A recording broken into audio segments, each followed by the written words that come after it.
decision making flow dari customer kita ya. Biar kita tahu proses sales dalam otak mereka itu seperti apa dan kita pahami flow-nya secara dalam. Ini kenapa? Kalau kalian belanja ya di world class restaurant chain, kita ngomong seperti McDonald's, itu prosesnya seamless banget karena mereka ngerti customer decision flow. Gue sebenarnya kesel banget ya sama sales trainer yang bahkan diundang ke misalnya ke perusahaan gitu. Kalian mungkin pernah ya di training sales dan nggak pernah diajarin decision flow dari customer. Mereka nggak pernah pahamin fundamental kenapa orang tuh beli suatu barang, kenapa psikologinya orang beli suatu barang tuh gimana. Mereka ngajarin mirroring yang kayak gue selalu bilang, ngajarin eye contact lah, bullshit lainnya yang nggak penting menurut gue. Di sini kita akan belajar fundamental cara berpikir manusia ya, decision flow kita. Semua kita kalau mau beli barang tuh seperti apa. Kalian pahamin ini, kalian master ini, kalian akan tahu caranya jualan dengan baik seperti apa. Step 1 ya, ini masuk ke dalam building rapport sebenarnya. Gimana caranya kita mengidentifikasi kebutuhan dari customer. Nah, kita harus bagi dua dulu nih ya. Kebutuhan dari customer kita harus bagi dua menjadi identifikasinya eksternal ataupun internal. Maksudnya apa? Internal. Misalnya, gue haus nih, gue mau minum, itu internal. Gue lapar nih, gue mau makan ke McD, itu internal. Eksternal seperti ini. Kita lagi jalan nih, lagi arisan misalnya sama cewek-cewek, terus ada cewek yang bilang, wih, tas dia bagus banget ya, gue pengen beli tas LV kayak dia. Itu eksternal. Terus ada teman datang ke apartemen, wih gila apartemen lu keren banget bro, gue jadi pengen beli, itu eksternal. Atau kalian lagi searching, ketemu iklan nih, kayaknya mobil ini bagus nih, itu eksternal. Jadi tahu dulu nih, kebutuhan dan keinginan customer itu dari internal ataupun eksternal, itu yang pertama, kita identifikasi dulu. Setelah kalian tahu kebutuhan dari customer kalian, oke misalnya customernya dia ngeliat rumah nih, karena dia kebutuhannya adalah, dia bakal dimarahin nih sama calon mertuanya secara eksternal gitu kan. Dia bakal dimarahin sama calon mertuanya kalau nggak punya rumah pas nikahin anaknya. Jadi dia harus beli rumah. Nah itu faktor eksternal untuk kebutuhan dia. Oke, setelah step pertama yaitu identifikasi, itu eksternal karena calon mertua. Kita lihat ya, kita melakukan yang namanya research.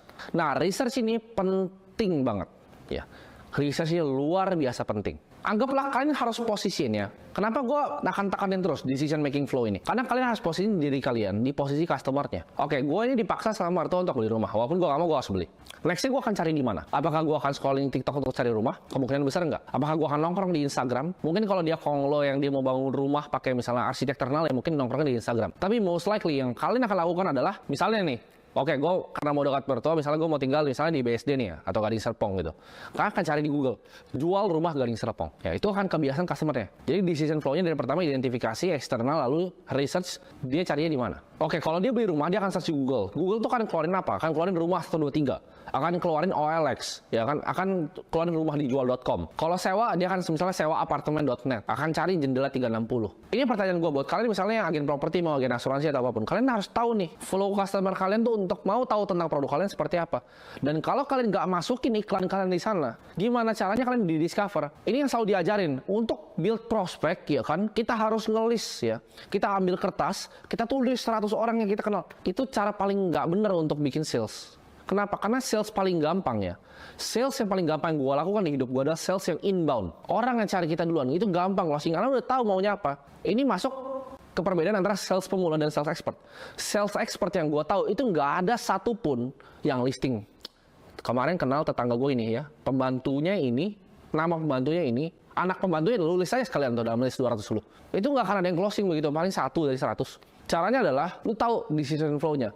Lu masuk ke dalam website-nya. Lu listing, kalau bisa lu bayar listingannya di situ. Gitu. Lu bayar biar jadi muncul paling atas. Listingin semuanya, masukin di OLX. Listingin semuanya, masukin di rumah 1, 2, 3. Kalau bisa semuanya lu masukin. Kenapa? Karena orang-orang yang jualan properti sekarang pada males udah lakuin hal itu.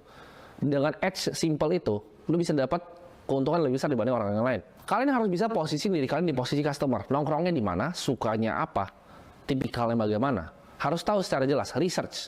Nah, kita lihat ya flow-nya. Pertama identifikasi, lalu yang kedua adalah riset. Yang ketiga akan muncul di flow namanya opsi. Maksudnya opsi apa? Oke, gua disuruh mertua gua untuk beli rumah. Oke, gua akan cari di Google rumahnya.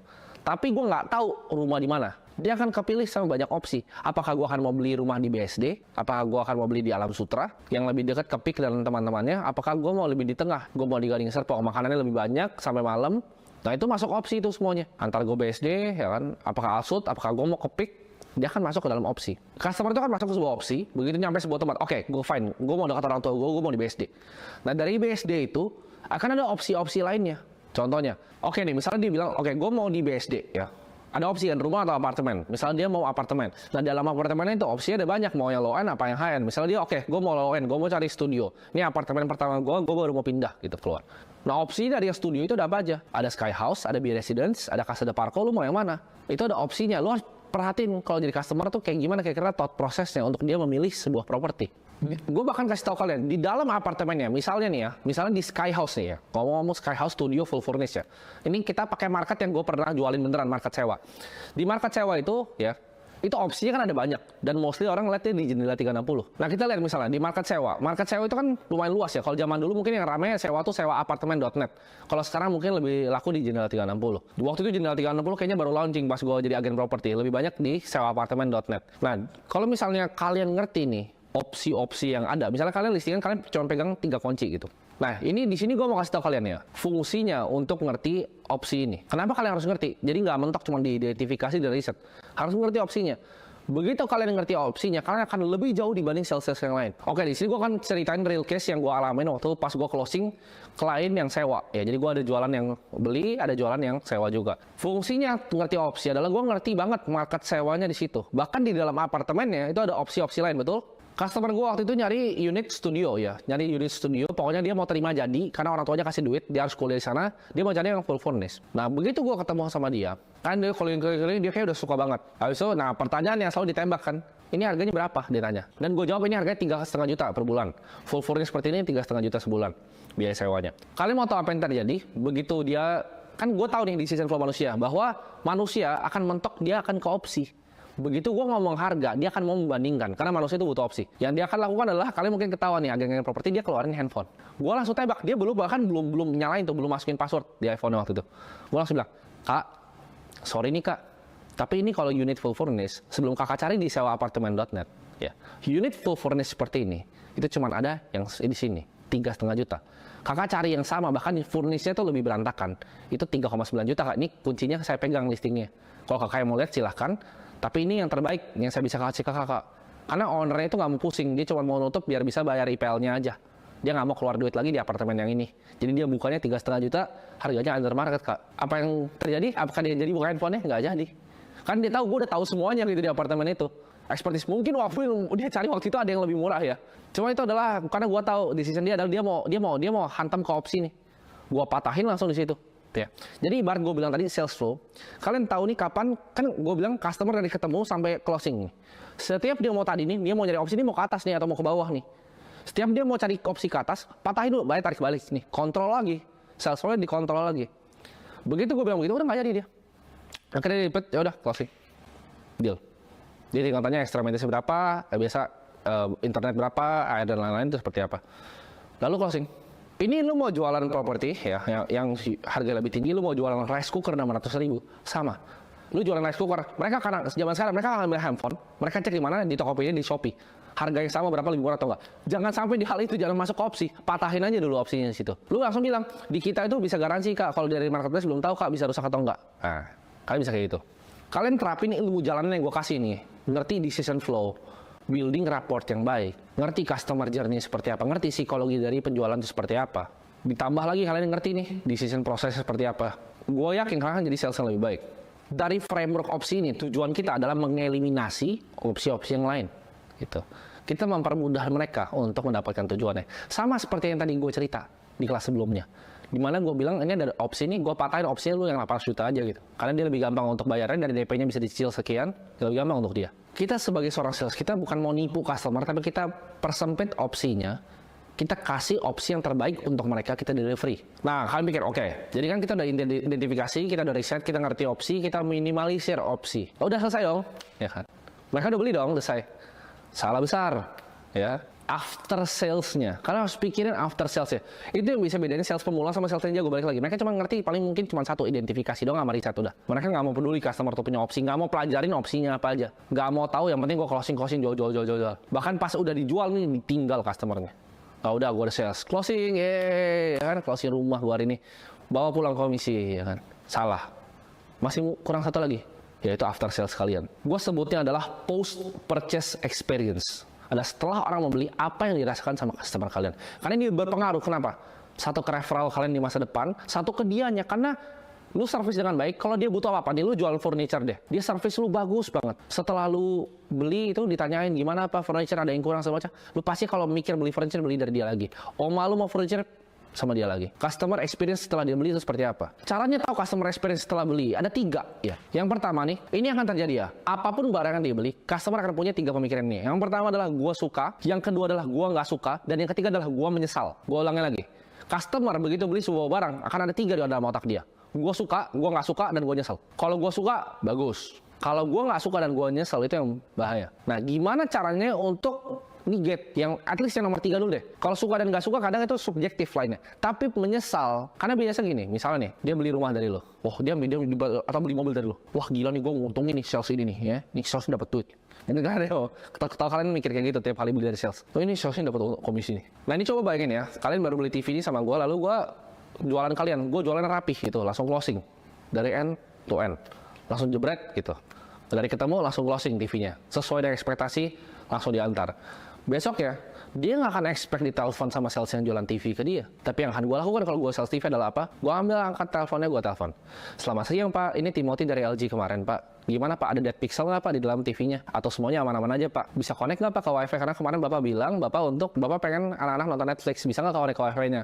Kalau nggak bisa nanti kita kirim orang Pak ke sana Pak. Atau Bapak bisa pasang nggak Pak bracketnya itu? Karena belakangnya agak berat ya Pak pasangnya. Kalau nggak bisa ntar kita juga kirim tim ke sana untuk bantu pasang. Menurut lo, nomor 3 itu mungkin terjadi nggak penyesalan? Nggak mungkin. Dia akan bilang, untung gue beli sama dia, nggak apa-apa lah, gue kasih cuan lah bahkan. Lu mau jualan barang ya, harganya lebih tinggi, tapi lu after sales lu gituin. Itu psikologinya kena. Dimana dia akan mikir, nggak apa-apa lah, dia dapat komisi. Next time bahkan kalau gue beli TV nih, oma gue mau TV, mama gue mau TV, teman gue mau TV, gue kasih ke dia dah. Karena gila, gue di service bagus banget. Jangan kalian misalnya jadi agen asuransi nih, baru closing asuransi, di telepon mau klaimnya, sakitnya, lu repot, lu jalan-jalan loh. Lu jualan jasa. Jadi itu yang kadang dilupain. At least nomor 2 nggak suka sama penyesalan itu bisa hilang kalau kalian kasih after sales yang baik. Misalnya kalian habis jual rumah nih, kalian tanya, gimana Pak rumahnya Pak? Apakah cocok Pak? Sesuai nggak Pak? Istrinya seneng nggak Pak dengan kemarin? Apakah Bapak butuh furniture? Kalau furniture saya ada teman saya nih Pak, jualan furniture juga, Bapak bisa dapat furniture yang lebih bagus Pak. Atau mungkin Bapak ada keluhan lainnya bisa langsung kontak saya aja ya Pak. Semoga Bapak happy Pak sama keluarga sama rumahnya. Hal seperti itu yang jarang dilakukan sama sales zaman sekarang.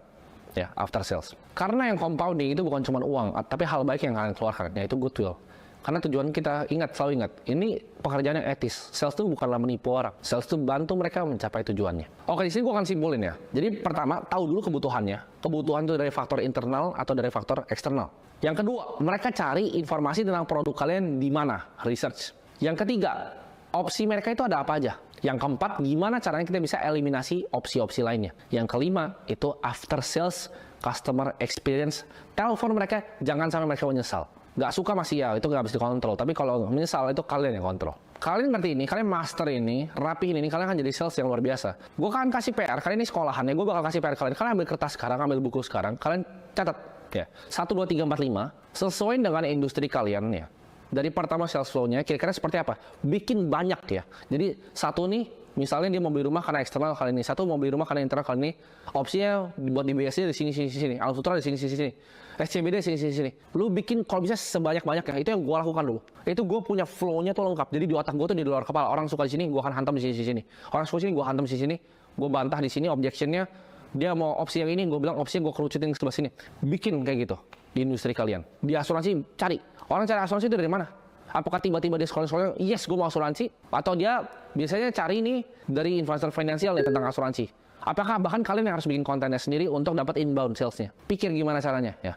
Customer journey seperti apa? Orang nggak tiba-tiba akan mau asuransi. Cara targetingnya gimana?